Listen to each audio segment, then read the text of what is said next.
विश्रामपछि स्वागत छ प्राइम मिनिस्टरमा। दर्शकहरू, हामीले केही समय पहिले कुरा गऱ्यौँ नेपाली काङ्ग्रेस को आसन्न 14औं महाधिवेशन लगायतका विविध विषयमा। नेपाल तरुण दलका पूर्व अध्यक्ष हुनुहुन्थ्यो विनोद कायस्थ। हामी यहाँहरूको फेरि ध्यानाकर्षण गर्न चाहन्छौँ, राष्ट्रपति विद्यादेवी भण्डारीले असार 17 गतेका लागि राष्ट्रिय सभाको बैठक आह्वान गर्नुभएको छ, अर्थात् भोलिका लागि बैठक आह्वान गरिएको छ। बैठक आह्वान गरिएसँगै कोभिडको महामारीलाई मध्यनजर गर्दै संसद सचिवालयले राष्ट्रिय सभाका सम्पूर्ण सदस्यहरूको कोरोना परीक्षणको काम पनि गरिरहेको छ र लगभग धेरै सदस्यहरूमा कोरोना नेगेटिभ आएको खबरहरू हामीले प्राप्त गरिरहेका छौँ। एकातिर मुलुकमा संवैधानिक सङ्कटको अवस्था आइरहेको छ भने अर्कोतिर एकाएक राष्ट्रिय सभाको अधिवेशन आह्वान गर्नुलाई अर्थात् बैठक आह्वान गर्नुलाई पनि संशयको दृष्टिकोणले हेर्न थालिएको छ। यथार्थता के हो, के भन्छन् राष्ट्रिय सभाका सदस्यहरू? हामीले यसै विषयमा कुराकानी गर्नका लागि राष्ट्रिय सभा सदस्य शेरबहादुर कुँवरलाई हाम्रो स्टुडियोमा आमन्त्रण गरेका छौँ। यहाँलाई स्वागत छ भन्नेज्यू। धन्यवाद। यो अहिले जुन भोलि बैठक आह्वान गरियो, गत मङ्सिर 27मा अन्त्य गरिएको बैठक यो एकाएक आह्वान भएपछि निकै संशयका कुराहरू उठिरहेछन्। यो के हो खास यथार्थता?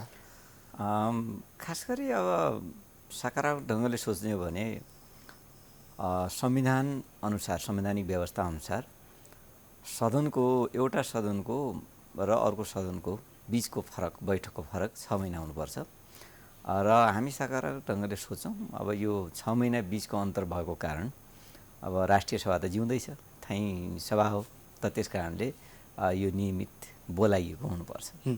तर छ नि मान्नेज्यू, यहाँले यो भनिरहँदा जस्तै यहाँले प्रसङ्ग निकालिहाल्नुभयो, अहिले पनि प्रतिनिधि सभा प्रधानमन्त्रीज्यूले दोस्रो पटक विघटन गरिसकेपछि सर्वोच्चमा बहस जारी छ। थुप्रै रिटहरूमध्ये एउटा रिटमाथिको बहस अहिले सुरु छ, जसमा सरकारी पक्षबाट अर्थात् निवेदकको पक्षबाट 12 घण्टाको बहस सकिएपछि सरकारी पक्षले पाएको 15 घण्टाको सदुपयोग गर्दै अहिले बहस भइरहेको छ। जसरी यहाँहरू नेकपा एमालेसँग आबद्ध रहे पनि अहिले अवस्था यस्तो आएको छ, यहाँहरू त विपक्षी गठबन्धनतिर हुनुहुन्छ, विपक्षी गठबन्धनलाई सहयोग गरिरहनु भएको छ यहाँहरूको पार्टीले। यो एउटै पार्टीभित्र यसरी दुई खेमा हुनु या दुई पक्ष हुनु, पार्टी नै तहस नहस हुनु राम्रो पक्ष हो र भने? सबभन्दा पहिला त यहाँले जे प्रश्न गर्नुभयो, अब हामी नेकपा एमालेका कार्यकर्ताहरूलाई अहिले गम्भीर सङ्कट छ। यो एउटा दुर्भाग्य पनि हो। जुन पार्टी सत्तामा थियो, जुन सत्ताको नेतृत्व नेकपा एमाले लिएको थियो र त्यसको अध्यक्ष पार्टी यो देशको मुलुकको प्रधानमन्त्री हुनुहुन्छ र 2/3बाट झर्दा बहुमतबाट अल्पमत पुग्नु पर्ने जुन परिस्थिति सिर्जना भयो, यो एउटा दुर्भाग्य हो। यसको सबभन्दा ठुलो अब्जर्स भनेको नेतृत्वलाई जान्छ। हाम्रो पार्टीका अध्यक्ष केपी शर्मा ओली मुलुकको प्रधानमन्त्री पनि हुनुहुन्छ, पार्टीको अध्यक्ष पनि हुनुहुन्छ।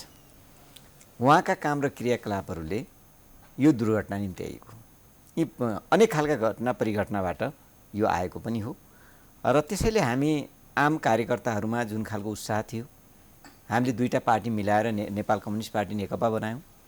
मलाई लाग्छ त्यति बेला पनि यसको जस मैले लिनुपर्छ भनेर केपी शर्मा ओलीले अरूले जस लगिहाल्छ कि भनेर यो एकता पनि मैले गरेको भन्नुभएको थियो, उहाँले जस लिनुभएको थियो।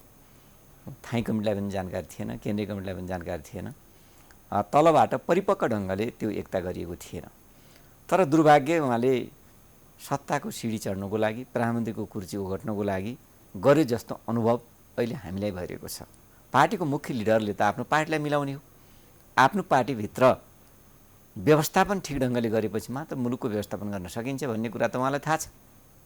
तर पुस 5 गते जुन प्रतिनिधि सभा विघटन भयो, त्यसपछि जुन खालको प्रतिक्रिया उत्पन्न भयो नागरिक समाजबाट, राजनीतिक दलहरूबाट, पार्टीको आन्तरिक जीवनमा, यी कुराहरूलाई उहाँले कहिले पनि ठिक ढङ्गले ग्रहण गर्नु भएन, सकारात्मक ढङ्गले ग्रहण गर्नु भएन।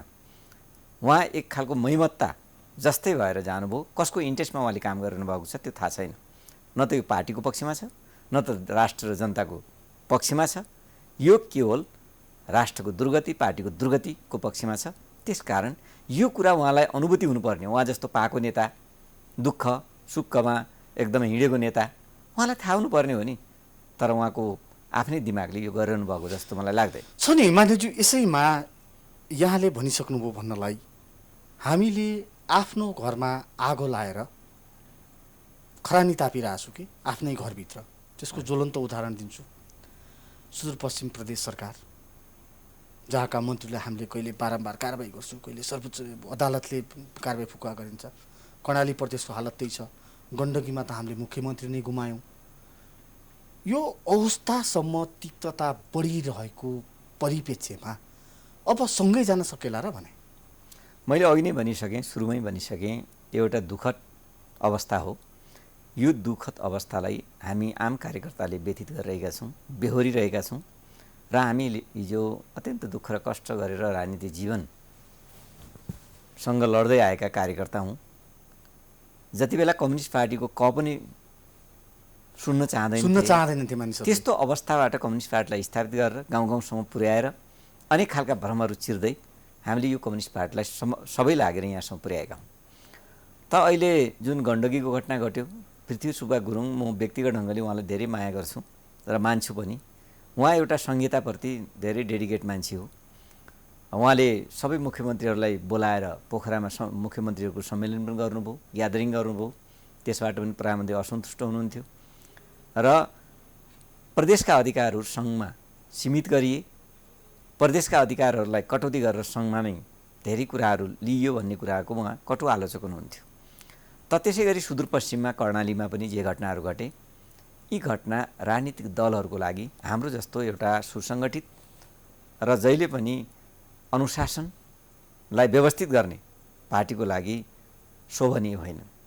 तर के गर्नुहुन्छ, जब राजनीति पार्टीमा व्यथिति आउँछ, अराजकता बढ्छ, राजनीतिक नेतृत्व नै, पार्टीको नेतृत्व नै अराजक हुन्छ, अनि त्यति बेला स्वाभाविक रूपमा त्यसको प्रभाव तलका कमिटीहरूमा, त्यसको प्रभाव स्थानीय सरकारमा, त्यसको प्रभाव प्रदेश सरकारमा, त्यसको प्रभाव भनेको अन्य राजनीतिक तहमा पर्ने स्वाभाविक हो। र जुन ढङ्गले केपी शर्मा ओलीजी चल्नुभयो, उहाँ अत्यन्त अहङ्कार लिएर चल्नुभयो, अराजक ढङ्गले चल्नुभयो र स्वेच्छाचारी ढङ्गले चल्नुभयो, त्यसको विरुद्धमा पार्टीका आन्तरिक जीवनमा कुरा नउठेका होइनन्।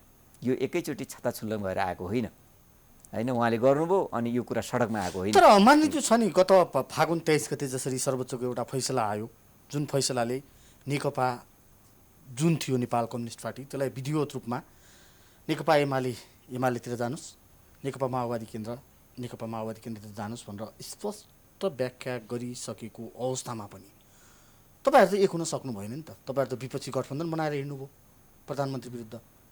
यो मेरो होइन, यो प्रधानमन्त्रीको आरोप। हजुर, अब उहाँले आफ्नो तर्फबाट आरोप लगाउनु भएको छ, तर आम कार्यकर्ताबाट के जवाब छ र भनौँ न जवाब यथार्थ के हो भन्ने कुरा त उहाँले बुझ्नै भएको होला नि। फागुन 11 गते सर्वोच्चले प्रतिनिधि सभालाई बिउताइदियो। नैतिक रूपमा उहाँले जिम्मेवारी लिनु भएन।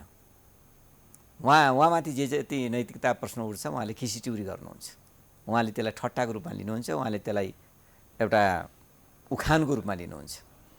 त्यसपछि फागुन 23 गते सर्वोच्चले अर्को फैसला गर्यो, जो हाम्रो पार्टीको नामको विरुद्धमा थियो। नेपाल कम्युनिस्ट पार्टी नेकपा मेरो हो भनेर ऋषि कटेलले दाबी गर्नुभएको थियो र त्यसको बारेमा फैसला आयो। त्यो फैसलाले नेपाल कम्युनिस्ट पार्टी नेकपा अब रहेन भनेर जुन राजनीतिक फैसला गर्यो, सम्मानित सर्वोच्च अदालतले गरेको फैसला हामीले सबैले मान्नुपर्ने हुन्छ। तर ऋषि कटेलको माग थियो मेरो नामसँग जुझ्यो भन्ने, सर्वोच्च अदालतले फैसला गरिदियो अब जन्मेको बच्चा भने फेरि पेटमा गएर बस्छ, जहाँबाट जन्म्यो त्यहीँ आएर बस्छ भन्ने खालको फैसला गर्यो। चिज त बुझे पनि नबुझे पनि यो फैसलालाई सबैले मान्नुपर्छ, न्यायालयप्रति सबैले विश्वास र आस्था राख्नै पर्ने हुन्छ। अब 23 गते आइसकेपछि 24 गते पार्टीका आदरणीय नेता माधव कुमार नेपाल लगायत उहाँको टिमको बैठक बस्यो र तत्पश्चात हाम्रो तहमा पनि हामी जहाँ जहाँ सङ्गठित छौँ त्यो क्षेत्रका नेताहरूले पनि अब के गर्ने होला भनेर हामी अगुवा कार्यकर्तालाई पनि सोध्नु भएको थियो। हामीले भन्यो अब सर्वोच्चको फैसला आइसकेपछि हामीले नेकपा एमालेलाई नै बलियो बनाएर जानुपर्छ। आखिर नेकपा एमाले भनेको एउटा ब्रान्ड हो। त्यो ब्रान्ड त्यत्तिकै भनेको होइन।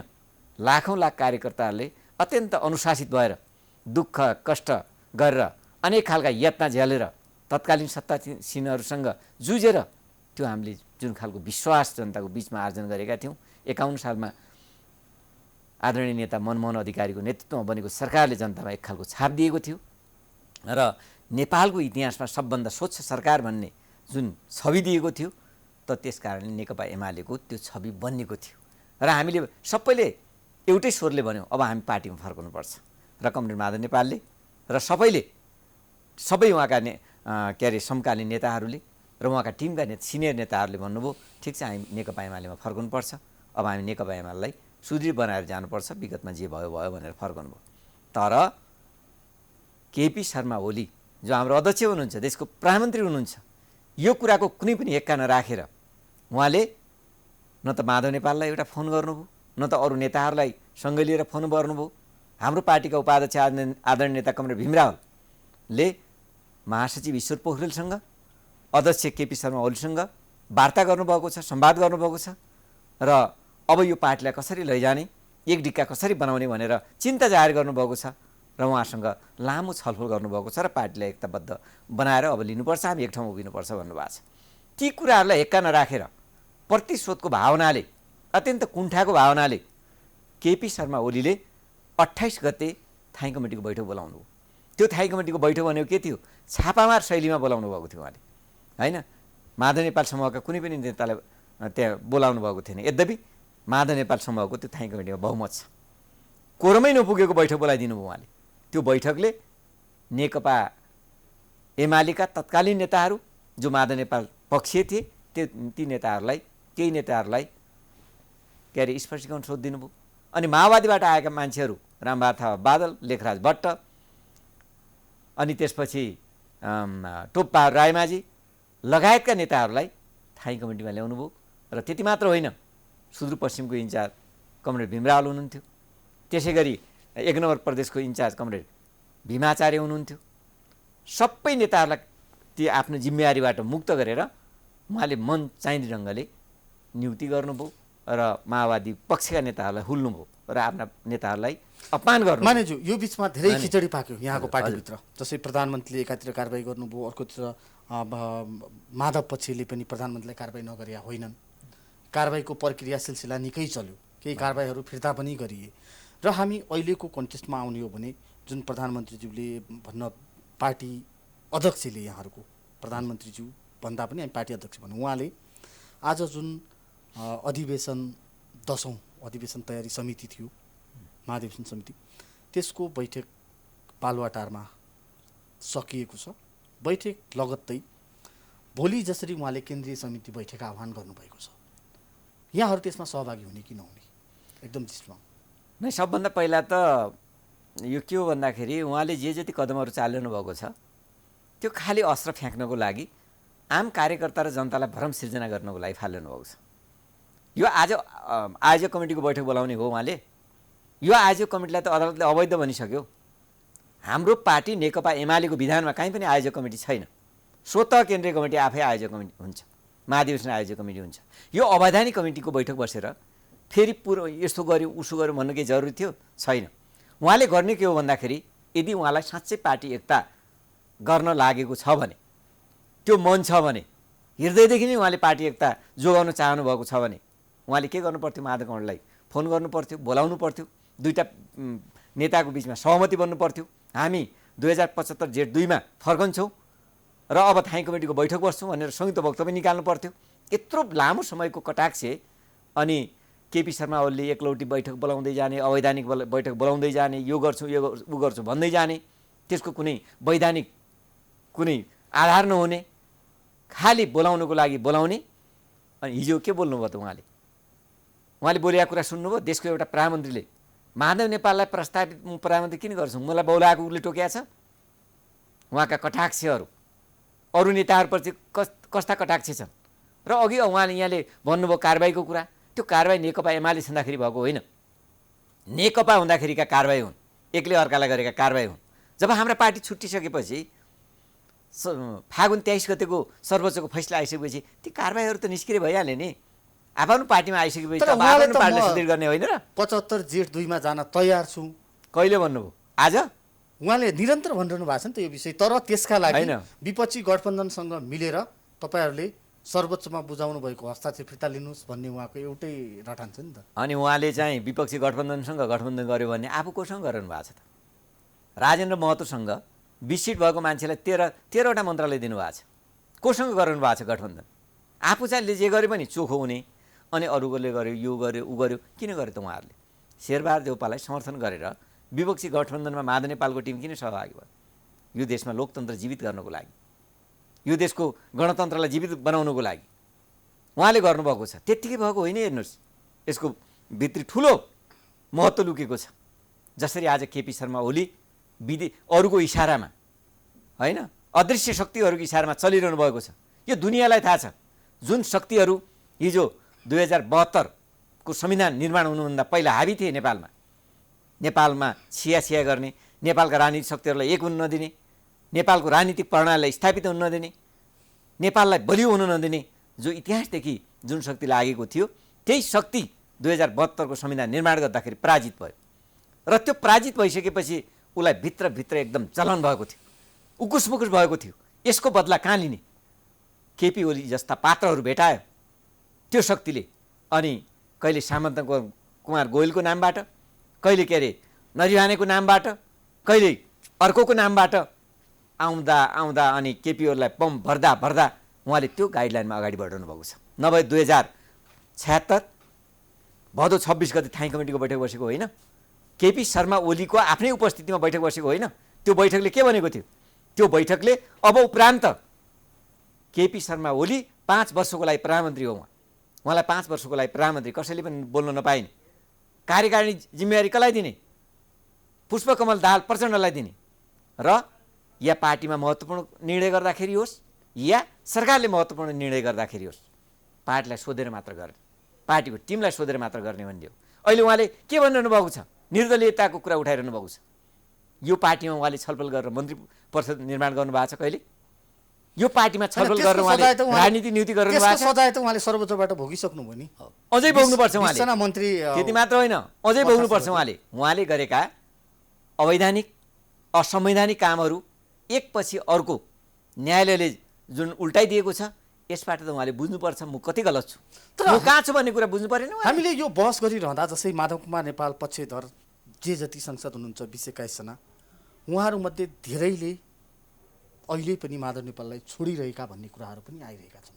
छोडेका मात्रै होइनन्, केहीले त भोलि पार्टी फुटेको अवस्थामा या पार्टी अर्को बन्ने अवस्थामा हामी ओलीतिरै फर्किन्छु भन्ने खालका अभिव्यक्ति एकातिर दिइरहनु भएको छ भने, अर्कातिर जो लामो समयदेखि यहाँले भन्छ जसो कम्युनिस्टको राजनीति गरेर अहिलेसम्म आइसक्नु भएको छ। म खालि एउटा इक्जाम्पल मात्र दिनु खोज्छु, डाक्टर बेदुराम भुसाल।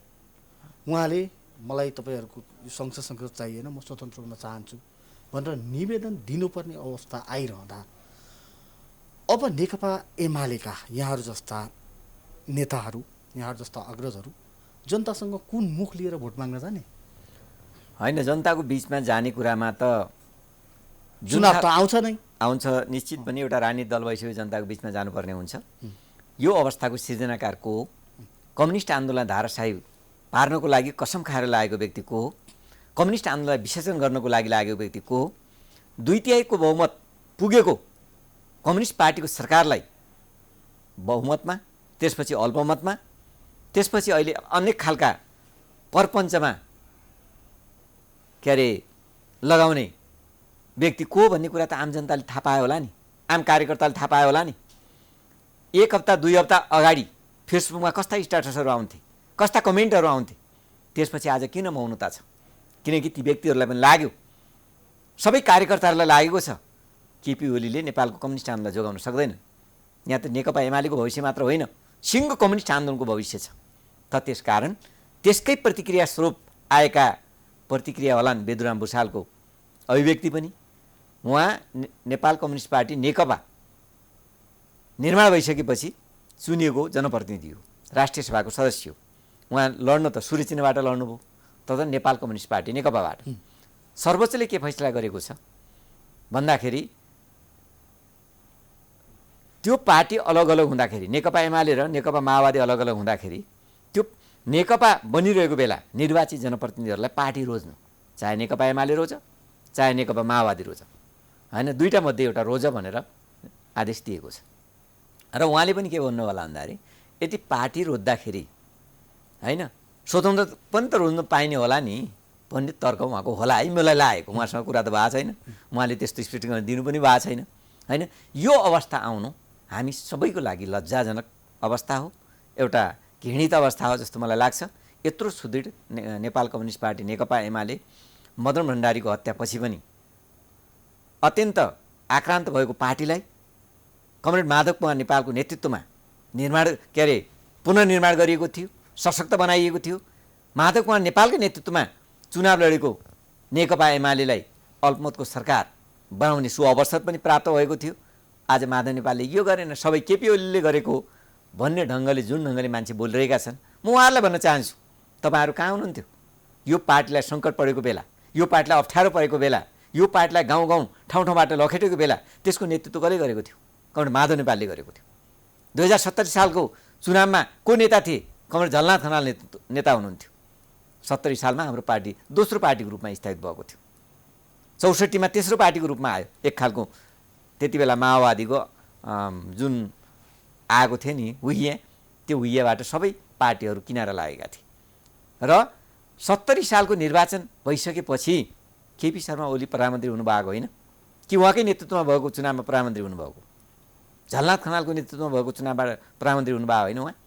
त्यसैले यी कुराहरू सबै बिर्सेर सबै चिज केपी ओलीले गरेको हो, अरूले केही पनि गरेको होइन भन्ने ढङ्गले जुन खालका अभावहरू आइरहेका छन्, ती साथीहरूले बिस्तारै बुझ्दै जानु होला। हामी यो पार्टीमा झन्डै 4 दशक भयो हामीले पनि काम गरेका।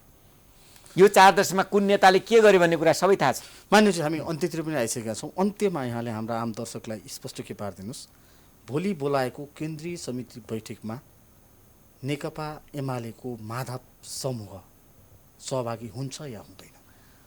अब भोलि जुन ढङ्गले बोलाइएको छ, आज आयोजक कमिटीको बैठक रे, होइन, त्यो आयोजक कमिटीको बैठकमा बसेर मैले अघि पनि भनिहालेँ, दुईटा नेताको बिचमा संवाद हुने, अनि दुईटा नेताको बिचमा संवाद भइसकेपछि एक खालको एग्रिमेन्ट हुने। अब हामी 2 गते अगाडि फर्क्यौँ है, अब हामी थाई कमिटीको बैठक बसालौँ भन्ने। थाई कमिटीको बैठक बस्छ, त्यसपछि पोलिट ब्युरो निर्माण भएको छ, त्यहाँ पोलिट ब्युरोको बैठक बस्छ, त्यसपछि बल्ल केन्द्रीय कमिटीको बैठक बस्छ। यो प्रक्रियाबाट गएको भए मलाई लाग्छ उहाँहरू सहभागी हुनुहुन्थ्यो होला।